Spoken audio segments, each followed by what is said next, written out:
గురుగారు, నేను చాలామంది దగ్గర చూస్తాను ఈ ముద్ర. ఇప్పుడు మీరు కూడా స్టార్ట్ చేసే ముందు ఈ ముద్రలో ఉన్నారు.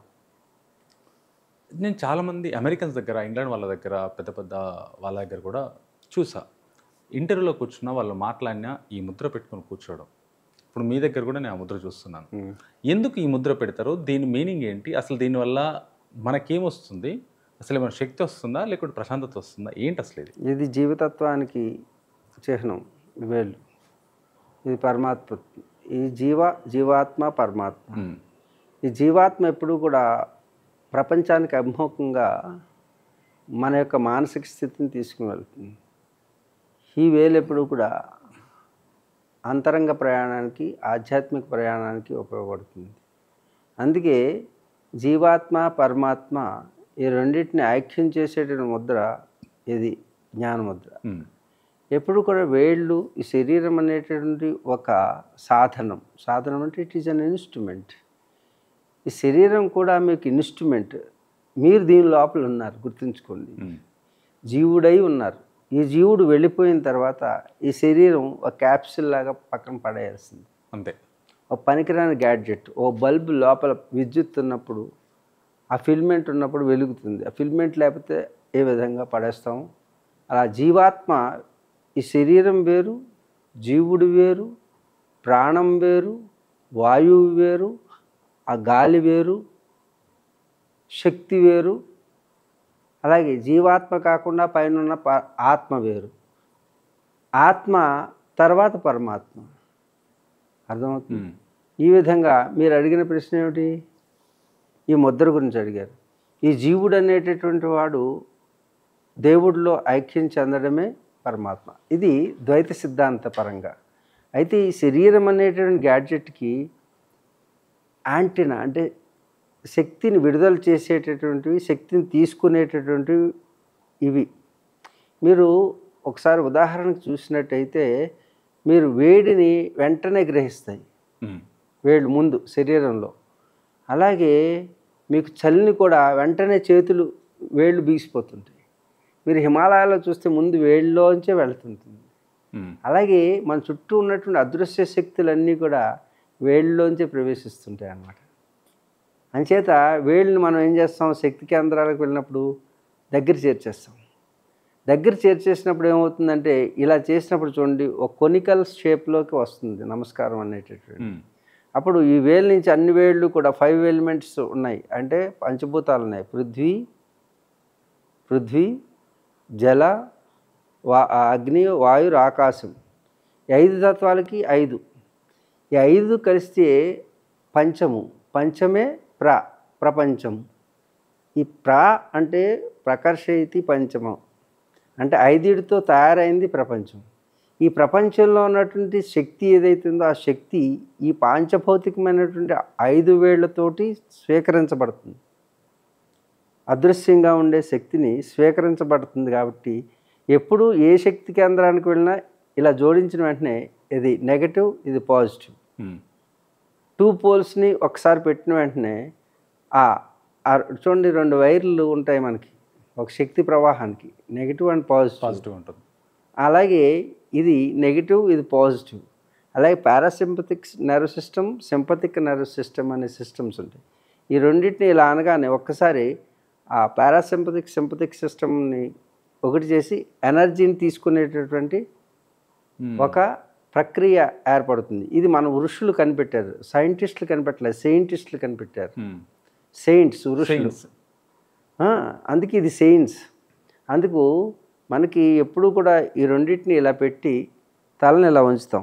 ఉంచిన వెంటనే మన బ్రెయిన్కి డైరెక్ట్ ఛార్జ్ అవ్వడానికి ఎనర్జీ ఎదురుగా ఉన్నటువంటి ఐడల్ నుంచి, అంటే విగ్రహం కానీ ఏదైనా ఒక రూపం అక్కడ నిక్షిప్తమైనటువంటి శక్తిని తీసుకునేటటువంటిది డైరెక్ట్ ఛార్జ్ అవ్వడం కోసం అని శిరస్సు ఉంచుతాం అన్నమాట. ఇంకోటి, నేను అనుకునే ఈ శరీరం ఏమీ చేయలేదు, లోపల ఉన్నటువంటి శక్తి తప్ప. శక్తి ఎప్పుడైతే లేదో అప్పుడు ఈ శరీరం ఎందుకు చేయలేదు, కాబట్టి నా చేతల వలన ఏమవుదని సరెండర్ చేయడం బయట. అలాగే నేను అనుకునే ఈ శిరస్సును చూసి మురిసిపోతున్నాను, ఇది కాదు నువ్వు తప్ప అని వీటిని సరెండర్ చేయడం, బాడీని సరెండర్ చేయడం అనే ప్రక్రియ ద్వారా, ఇది బాహ్యంగా ఏ ప్రక్రియ అయితే ఆంతరంగికంగా టెక్నికల్గా చూసినట్టయితే ఈ 2 చేతుల మధ్యలో ఇలా అనండి, మీరు కూడా ర్యాపిడ్ చేస్తే మన రాపిడి కాదు, దూరంగా ఉంచండి.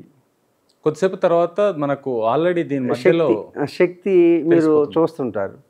అంటే శక్తిని విడుదల చేసేటటువంటిది, శక్తిని తీసుకునేటటువంటి కేంద్రం ఏదైతే ఉందో ఇది చేతులు. కాబట్టి చేతలన్నిటికీ శక్తిని, చేతనావస్థని పొందింపజేసేవి కాబట్టి అది చెయ్యి అని దీని పేరుకి చెయ్యి అని పేరు పెట్టారు. అందుకనే మనం నమస్కారం మన సంస్కారంగా మార్చారు. ఆ సంస్కారాన్ని మార్పు చెందడానికి లోపల అంతర్నిహితమైనటువంటి శక్తిని జాగృతం చేయడానికి, బాహ్యంగా ఉండే శక్తిని మనలో తగ్గితే అది తీసుకున్నానికి ఈ ప్రక్రియను మనం చేస్తాం. అలాగే ముద్రలు, అనేక రకాలైన ముద్రలు ఉన్నాయి. జ్ఞాన ముద్రని, చిన్ముద్రని, యోని ముద్రని, ఇలా ముద్రల ద్వారా కూడా మనలో నాడీ మండల వ్యవస్థలో ఒక మార్పు జరిగి తద్వారా ఆ శక్తిని స్వీకరించేటటువంటి మనకి ఒక ప్రక్రియ జరుగుతుంది అన్నమాట. అందుకే ఇలా పెట్టిన వెంటనే మనసుని ప్రశాంతతకి తీసుకురావడానికి ఈ ముద్ర ఉపయోగపడుతుంది అన్నమాట. ఏ ముద్ర అంటారు దీన్ని? మీరు ఇది యోని ముద్ర అంటారు. యోని ముద్ర.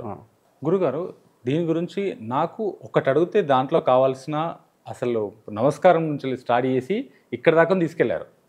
కానీ నాకు ఈ మధ్యలో కొంతమంది అడిగిన కొన్ని వాటి గురించి అడుగుదాం అనుకున్నాను మిమ్మల్ని.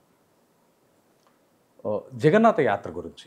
అంటే జగన్నాథ యాత్ర అక్కడ నిజంగా శ్రీకృష్ణ భగవానుడి గుండె అక్కడ ఉందంటారా? బలరాముడు అండ్ వాళ్ళ చెల్లెైన వాళ్ళకి సంబంధించిన మొత్తం నిజంగా అక్కడ ఉంది. చెతస్కోప్ పెట్టినా సరే మనకు ఆ శబ్దం వినిపిస్తుంది, డాక్టర్లు కూడా వింటారు అని చెప్పేసి మాట్లాడు. అసలు అక్కడ రావడానికి కారణం ఏంటి? అక్కనే ఉండడానికి ఏంటి? అసలు రీజన్ ఏంటి? అంటే నేను మాత్రం ఆ శబ్దాన్ని వినలేదు కాబట్టి నేను చెప్పడానికి అర్హత లేదు. అందరూ పెద్దలు, మహానుభావులు, ఎందరో తరతరాలుగా చెప్తున్నటువంటి విషయం కాబట్టి అది ఆగమంగా స్వీకరించి, నేనైతే స్వయంగా నేను ఆ శబ్దాన్ని వినలేదు. ఓకే. కాబట్టి నేను చెప్పడానికి అర్హత లేదు నాకు. అక్కడ ఉండి ఉన్నది కాబట్టి పెద్దలు చెప్పిన విషయాలు ఆప్తవాక్యాలు అంటారు. వారు ఎప్పుడు అసత్యాన్ని పలకరు కాబట్టి అది వారు చెప్పిన సత్యంగా నేను స్వీకరిస్తూ, నా విషయంలో అనుభవం లేదు కాబట్టి అది సత్యమని నమ్మకమే తప్పితే అది సత్యమని నేను చెప్పలేనటువంటి స్థితిలో దాన్ని ఆప్తవాక్యంగా స్వీకరిస్తూ, దాన్ని నేను ప్రయోగాత్మకంగా ప్రయోగించి నేను అనుభవించలేదు కాబట్టి నేను చెప్తే సత్యం కాదు అది. కాబట్టి ఆప్తులు, వారు అనుభవించిన వాళ్ళు ఎవరైతే ఉన్నారో వాళ్ళు చెప్పిన దాన్ని ఆగమం అంటారు. కాబట్టి ఆ పెద్దలు చెప్పినటువంటి విషయాన్ని బట్టి అక్కడ ఉన్నదని నా నమ్మకం. ఆ నమ్మకం నమ్మేవారికి నమ్మకం, నమ్మకపోయిన వారికి నేను ఏమి చెప్పలేను.